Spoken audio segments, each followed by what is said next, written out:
Bonjour à vous, une nouvelle lune arrive cette semaine.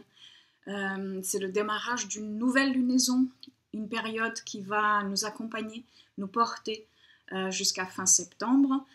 Et nous sommes maintenant dans la saison du signe de la Vierge et la nouvelle lune à 6 degrés de la Vierge arrive ce vendredi 30 août. Nous passons du feu du lion à la terre de la Vierge.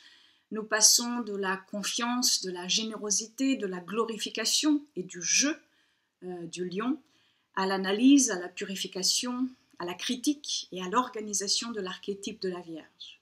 La saison de la Vierge est une saison de préparation et de changement qui nous demande une nouvelle organisation pour entrer ici dans l'hémisphère nord, pour entrer en automne et puis en hiver. Symboliquement, cela signifie qu'il est venu le moment de trier et d'être capable de mettre des limites à ce qui était d'une manière ou d'une autre en excès. Cet archétype nous enseigne et nous guide vers l'appréciation des petites choses et des petits moments qui permettent à la vie d'exister. C'est une énergie qui nous rappelle que tout élan devra à un moment être stoppé pour s'implanter, pour durer.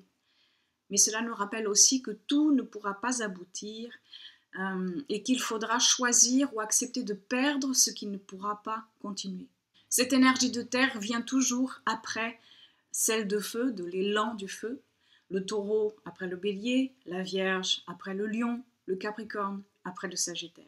Avec la vierge, nous avons maintenant la possibilité d'ancrer de nouvelles façons d'être au monde, au quotidien. Dans ce signe, l'analyse doit servir à aller vers le discernement et à ne pas rester bloqué par ou dans la critique inutile. Cet archétype vient nous questionner sur nos ancrages quotidiens, sur notre rapport aux détails qui font le tout, sur notre rapport au rythme et routine qui nous permettent d'atteindre une maîtrise ou qui au contraire, après un certain temps, finissent par nous figer, nous cristalliser, si nous n'avons pas su ou ne souhaitons pas y faire entrer un souffle nouveau.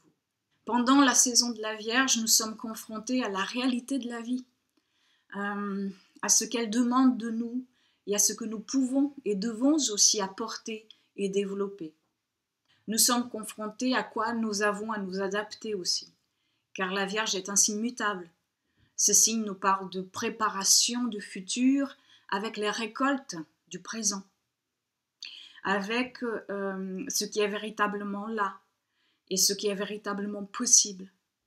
Mais tout cela pour nous permettre de voir la relation qu'il y a, la participation mystique même, qui existe entre ce que nous vivons de notre vie pratique, concrète, matérielle, et notre vie spirituelle.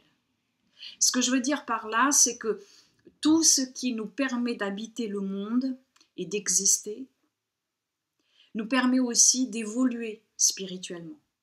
Ce n'est pas séparé. En face de la Vierge, il y aura toujours le signe des Poissons.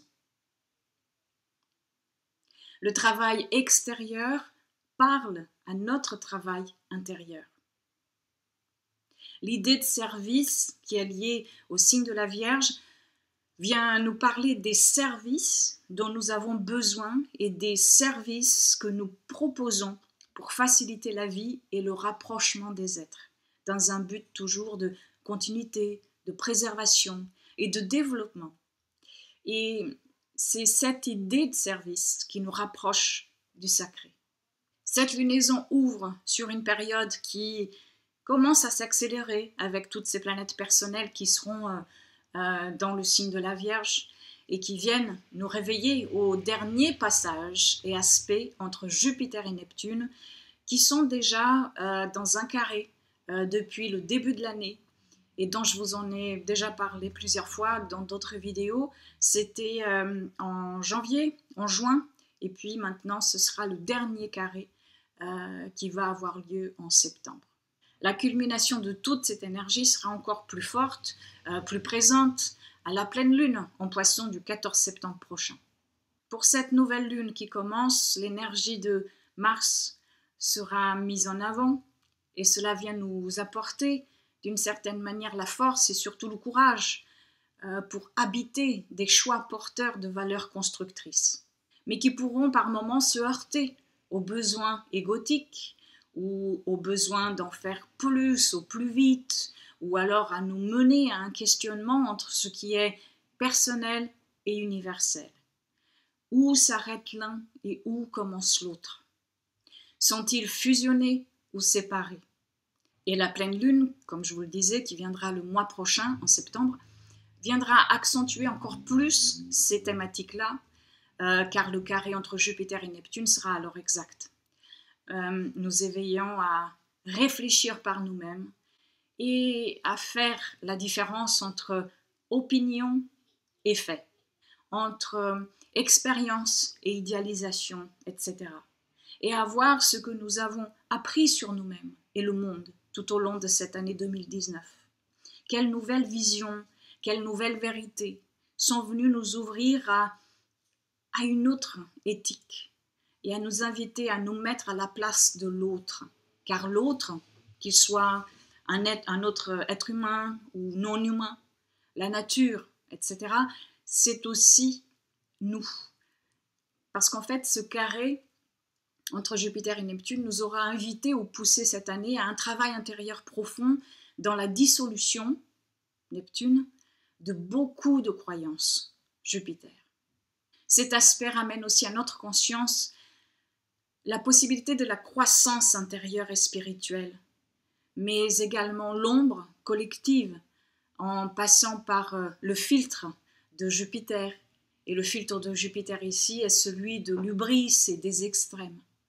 Pour cette lunaison vierge, nous allons avoir une période qui nous ouvre aux thématiques de l'axe Vierge-Poisson, c'est-à-dire la vie pratique et le quotidien, le travail, la santé, l'agriculture, l'environnement, l'alimentation, la productivité, la précarité, le sacré et bien d'autres thèmes encore.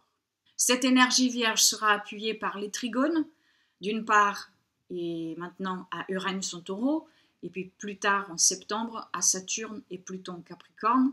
Ce sont des énergies de trigone en harmonie avec celle de la Vierge et qui nous invitent avec Uranus à revendiquer, à réinventer, à changer, à révolutionner les modes de vie, et avec Saturne et Pluton à transformer la peur par une nouvelle organisation, par une nouvelle structure, mais aussi par une sobriété qu'il nous faut retrouver dans nos vies personnelles et collectives.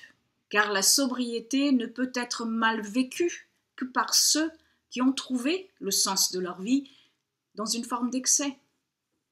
Si ce n'est pas le cas, il n'y a pas de raison pour avoir peur de la sobriété, qui n'est rien d'autre qu'une façon modérée d'être au monde et qui respecte pour recevoir du respect.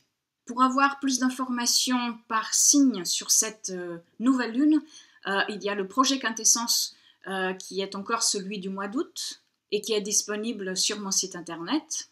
Mais pour recevoir le projet Quintessence du mois de septembre, avec la pleine lune Poisson et la nouvelle lune de fin de septembre en Balance, il faudra attendre le 1er septembre car chaque projet Quintessence sort le 1er du mois. Mais vous pouvez d'ores et déjà le réserver. Le lien, comme toujours, est ici dans la barre d'information. Et puis si vous avez des planètes personnelles, points ou angles de votre thème natal, dans les 8 premiers degrés des signes mutables, Gémeaux, Vierge, Sagittaire ou Poisson, vous pourrez ressentir plus fortement cette nouvelle lune. Et si vous avez des planètes, points ou angles de votre thème entre 3 et 8 degrés des signes de terre, Taureau, Vierge ou Capricorne, vous pourrez peut-être ressentir plus fortement l'énergie de soutien ou voire même d'opportunité d'Uranus mise en avant par cette lunaison. Merci à vous, je vous dis à bientôt sur Instagram ou Facebook où je poste pas mal d'articles sur les énergies du moment. Sinon, je vous souhaite une très belle lunaison vierge et une très belle semaine. Je vous dis à très bientôt.